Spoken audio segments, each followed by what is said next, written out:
말씀은 출애굽기 3장 13절에서 22절까지의 말씀입니다.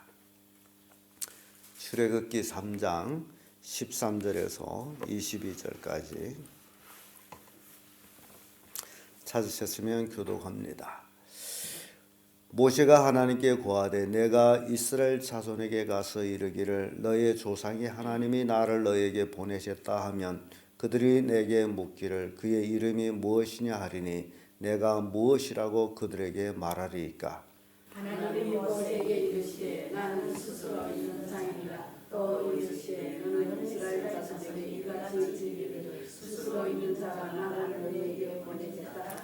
하나님이 또 모세에게 이르시되 너는 이스라엘 자손에게 이같이 이르기를 나를 너에게 보내신 이는 너의 조상의 하나님 곧 아브라함의 하나님 이삭의 하나님 야곱의 하나님 여호와라 하라.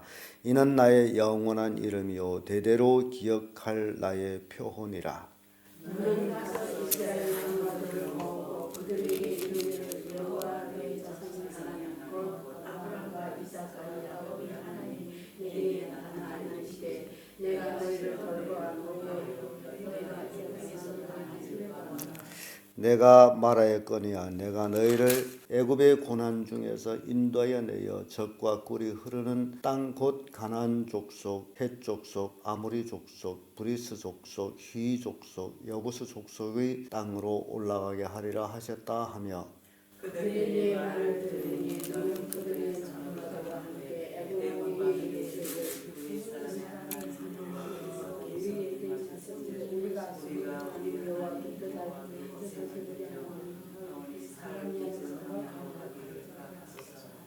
내가 오노니 강한 손으로 치기 전에는 애굽 왕이 너에게 가기를 허락지 아니하다가 내가 내 손을 들어 애굽 중에 여러 가지 이적으로 그 나라를 침지해야 그가 너희를 보내리라.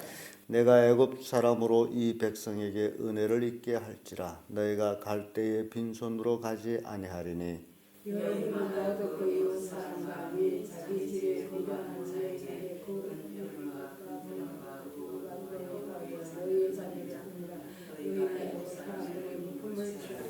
아멘. 이 말씀으로 하나님이 모세와의 약속 이런 제목으로 말씀을 나누겠습니다. 하나님은 약속하신 분으로서 그 약속하신 것을 한 번도 실현치 아니하시고 다 이루시는 분이십니다. 오늘 하나님과 모세가 대면해서 하나님의 그 약속을 모세가 다시 듣고 있습니다. 실은 그 약속은 아브라함에게 하신 약속이요 또 야곱에게 하신 약속입니다. 이제 모세가 그 약속을 이루어 나가는데 사환으로 쓰임 받게 되는 그런 약속을 하고 있는 모습 봅니다. 그래서 우리가 지금까지 창세기로부터 쭉 나오면서 하나님이 아브라함과 이삭과 야곱 이들에게 전능하신 하나님으로만 알려져 있었던 하나님, 이제 모세가 하나님 만나가지고 이제 내가 하나님께로부터 보내심을 받았다라고 이스라엘 백성한테 가서 얘기할 때 그들이 너를 보낸 자가 누구냐라고 묻는다면 내가 그 이름을 뭐라고 말하겠습니까? 라고 할 때에 하나님은 스스로 있는 자, 스스로 있는 자가 너희를 보내셨다 하라. 여러분들이 하나님에 관해서 기억할 때에 하나님은 스스로 있는 자다. 가끔 불신자들이 그런 얘기를 합니다. 하나님은 어떻게 생겼느냐? 근데 우리는 피조물로서 조물주가 어떻게 생겼는지에 대해서는 우리가 알 길이 없습니다. 다만 성경에서 그를 자신을 가리켜서 하는 얘기가 스스로 있는 자. 누가 만든 것이 아니고 누가 낳은 것이 아니고 스스로 있는 자. 우리는 거기까지 알고 있습니다. 그래서 스스로 있는 자가 너를 보냈다 하라. 그의 영원한 이름 여호와라. 그래서 아브라함과 이삭과 야곱에게는 여호와로 알려지지 아니했지만은 너에게 여호와로 이제 알린다라는 그런 말씀을 주고 있습니다. 그래서 13절에서 14절의 말씀 보면 스스로 있는 자에 대해서 말씀하죠. 14절에 하나님이 모세에게 이르시되 나는 스스로 있는 자라. 또 이르시되 너희는 이스라엘 자손에게 이같이 이르기를 스스로 있는 자가 나를 너에게 보내셨다 하라. 스스로 있는 자. 이게 굉장히 중요한 얘기입니다. 우리는 스스로 있을 수가 없는 자. 우리는 피조물로서 땅에 속한 자. 하나님은 스스로 있는 자로서 전체 우주를 품으시는 그런 크신 분. 출애굽기 6장 3절을 보면 내가 아브라함과 이삭과 야곱에게 전능의 하나님으로만 나타났으니 나의 이름을 여호와로 그들에게 알리지 아니하였고라는 말씀이 나옵니다. 하나님께서 지금까지 여호와로 이름을 알리지 아니하였다. 또 출애굽기 4장 31절에도 백성이 믿으며 여호와께서 이 자손들을 돌아보시고 그 고난을 감찰하셨다 함을 듣고 머리 숙여 경배하였더라. 여호와라는 이름을 이스라엘 백성들이 듣고 믿고 여호와 이름에 경배하였더라라는 말씀을 기록하고 있습니다. 그래서 스스로 있는 자. 모세는 혈기가 있을 때에 주의 일을 하기를 원했습니다. 하나님께서 내 손을 통해 가지고 이 백성을 구원하지 아니할까. 그래서 형제를 돌보고 그래서 이스라엘 백성을 억압하는 애굽 사람을 죽이기도 하고. 그런데 그것이 아니었어요. 그래서 미디안 광야로 도망을 쳤고 미디안 광야에서 약 40년 살면서 호렙산에서 하나님을 만나죠. 그때 하나님께서 내가 너를 보내겠다 할 때에 모세는 내가 누구한데 가서 이스라엘 백성한테 말하겠느냐라고 하나님 앞에 불평하는 소리처럼 합니다. 왜냐하면 자기가 젊었을 때에는 하나님이 찾지 아니하시다가 이제 늙어서 80이 된 노인이 쓸모없을 때 부르신다라는 그런 반감도 없지 않아 있은 겁니다. 그러나 하나님이 뜻을 알고 나서 그가 계속해서 질문하죠. 내가 어떻게 가서 뭐라고 말하겠습니까? 라고 했을 적에 바로 이렇게 스스로 있는 자가 너를 보냈다 하라. 그리고 하나님이 그 약속은 내가 이 백성을 약속의 땅, 가나안 땅으로 인도하리라. 15절에서 18절까지 말씀인데 17절 말씀 보면 내가 말하였거니와 내가 너희를 애굽의 고난 중에서 인도해내어 젖과 꿀이 흐르는 땅, 곧 가나안 땅 족속, 헷 족속, 아모리 족속, 브리스 족속, 휘 족속, 여부스 족속의 땅으로 올라가게 하리라 하셨다. 지금 이 땅은 아브라함 때에 약속하신 땅입니다. 아브라함이 조카 롯이 아브라함을 떠난 후에 하나님께서 아브라함에게 나타나 가지고 너 동서남북을 바라보라. 바라보는 모든 땅을 너와 내 자손에게 주리라. 그 말씀을 하셨어요. 그리고 너희들이 타국에서 종살이를 하다가 돌아올 것이다. 430년 만에 돌아올 것이다. 이 땅으로 돌아올 것이다. 그런 약속을 하셨어요.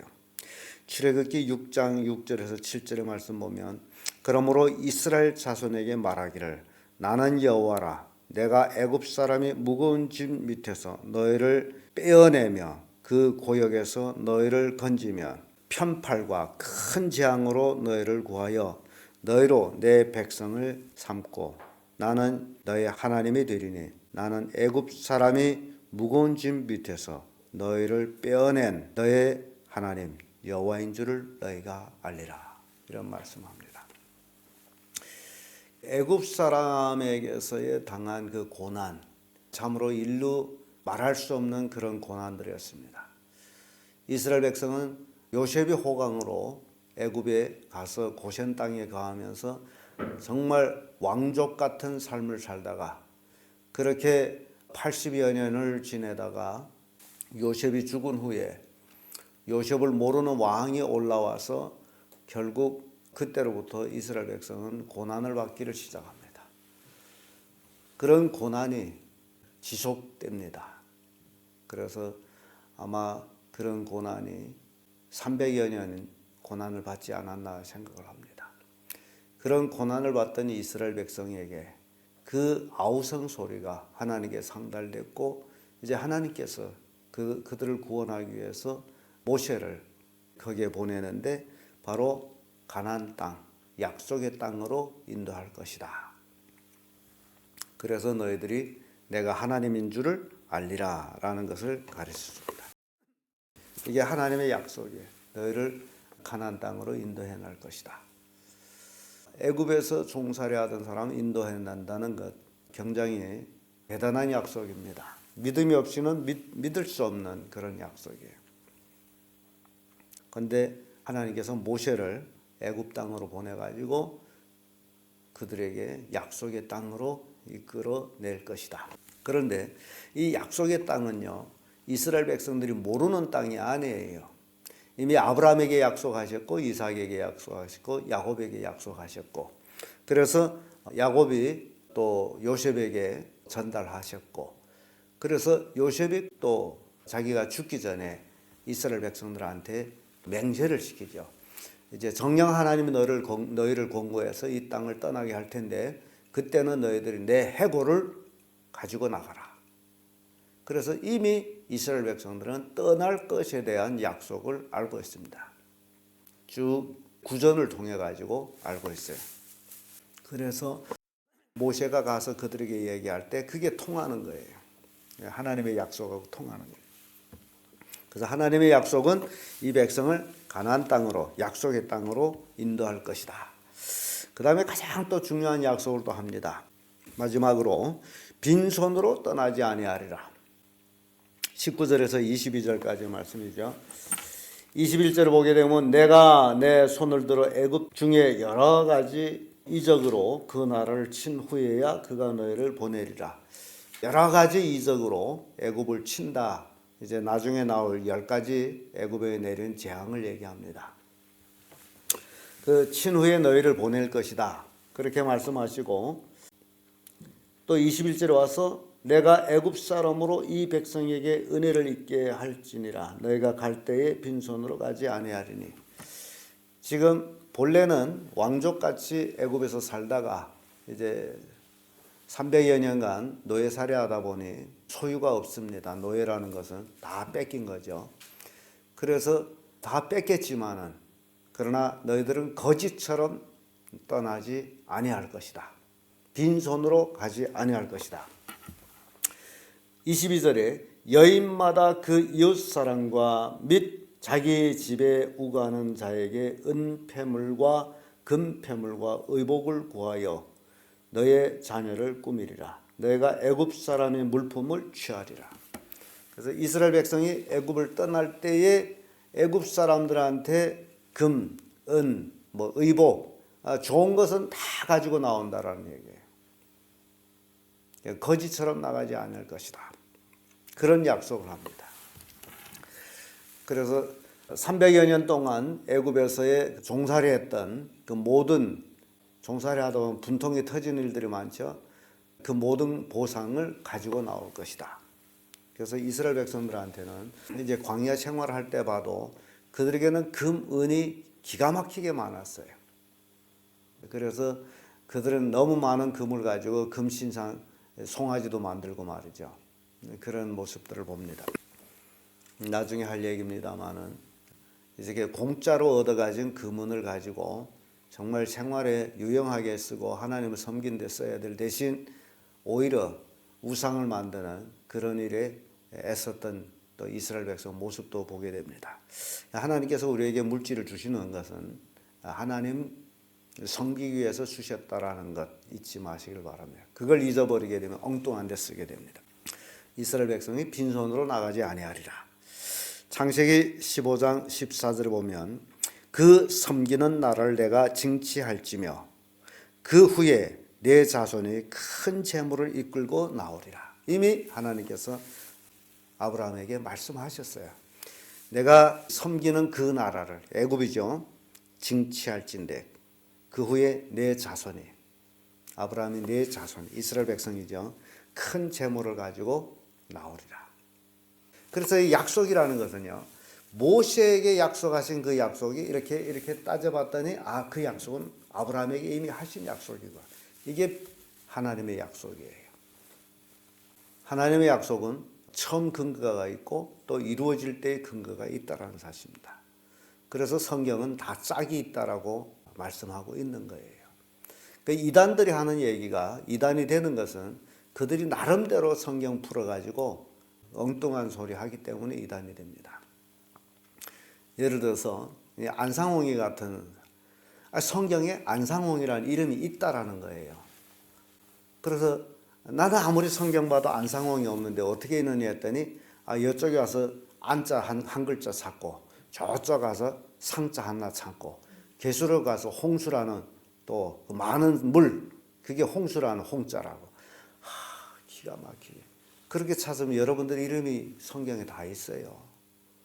그렇게 읍질러 만드는 것이 이단들이 하는 짓이라는 거예요.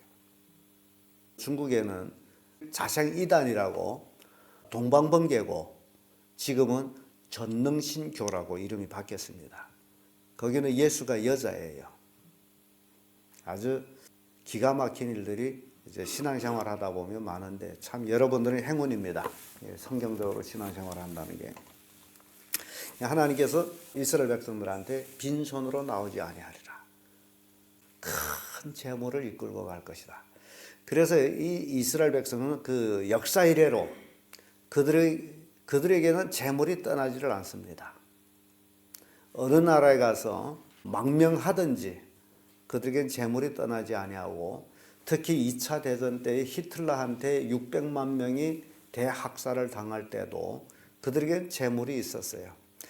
그런데 그들이 재물을 어떻게 처리하는가에 대해 그 히틀러 당시에 봤더니 유대인들은 자기 재물을 다 팔아가지고 금으로 바꿉니다.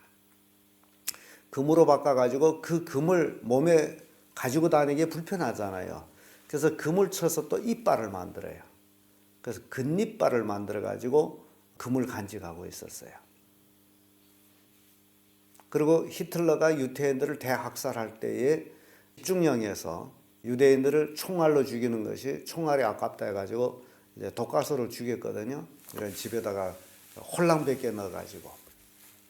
그래서 유대인들을 죽일 때는 신발 뻗는 칸이 따로 있고 겉옷 바지 뻗는 칸, 또 웃옷 뻗는 칸, 그리고 속옷 뻗는 칸 다 따로 있었어요. 그 옷만 벗어놓은 것이 산더미 같았습니다. 여러분 생각해 보세요. 600만 명을 죽였어요. 그 옷이 얼마나 많겠어요. 신발만. 그래서 죽을 때는 홀랑 벗은 몸으로 죽어요. 그래서 죽은 후에 작대기처럼 구루마에다 실어서 끌어내갈 때에 마지막 검문, 그것이 바로 죽은 사람 이불 검사하는 겁니다. 죽은 사람 이불 벌려가지고 뭘 찾아요? 긋니빨을 찾아가지고 집게를 긋니빨 다 빼내는데 그 긋니빨이 기수부지로 나오는 거예요. 그게 유대인들이에요. 참 아주 기가 막힙니다. 그런 유대인들이 지금은 세계 경제를 지금 유대인들이 좌우하고 있다는 사실입니다. 세계 경제. 미국에서 유대인들이 경제가 빠지면 미국은 망합니다.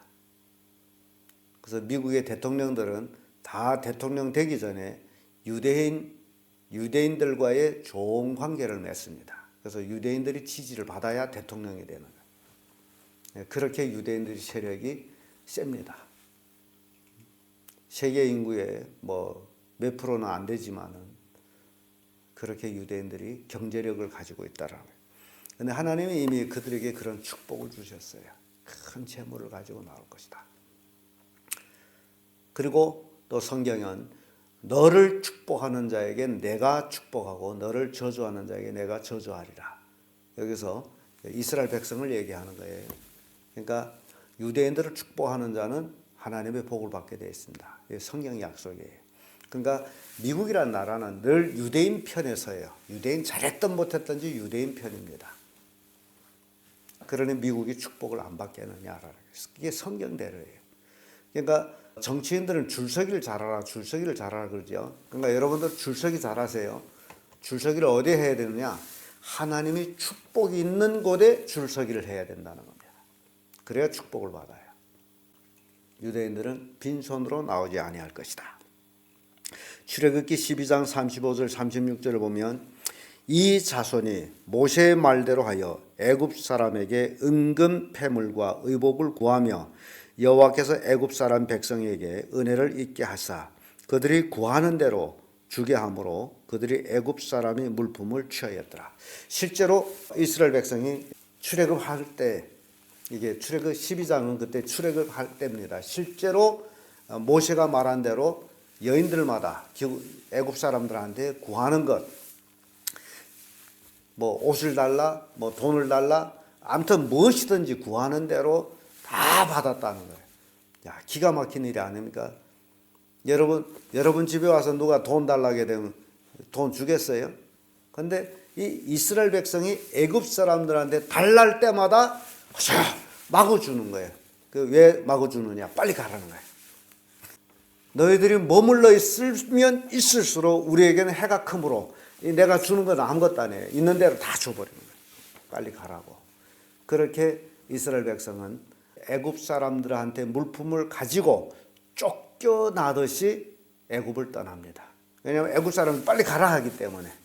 왜냐하면 그들이 머물러 있으면 있을수록 애굽 사람들한테는 하나님이 재앙을 내리기 때문에. 그래서 쫓겨나다시피 애굽을 떠날 때 급히 떠난다라 그러죠. 그래서 서서 6월절 양을 먹고 떠나죠. 자, 이 하나님이 모세와의 약속, 그것이 하나하나 다 이루어져 나가는 것들을 이제 우리가 보게 되는데, 그것이 왜 제가 이 얘기하는 이야기는, 역시 성경에서 하나님이 우리와 약속하신 것들도, 여러분 약속을 믿으라는 거예요. 하나님이 하신 약속은 그대로 다 이루어진다는 거죠. 하나도 거짓말이 없습니다. 그걸 믿는 것이 믿음이에요. 그런데 오늘날 많은 그리스도인들이 하나님의 약속을 믿지 못하고 자기 나름대로 행동하기 때문에 하나님의 복을 받지 못한 모습을 또 봅니다. 오늘은 본문의 말씀을 통해 가지고 하나님의 모세와 하신 약속, 그 약속이 그대로 다 이루어지는 것들을 우리가 보면서 하나님이 우리에게 약속하신 것도 그대로 이루어진다라는 믿음을 가지시기를 예수님으로 축복합니다.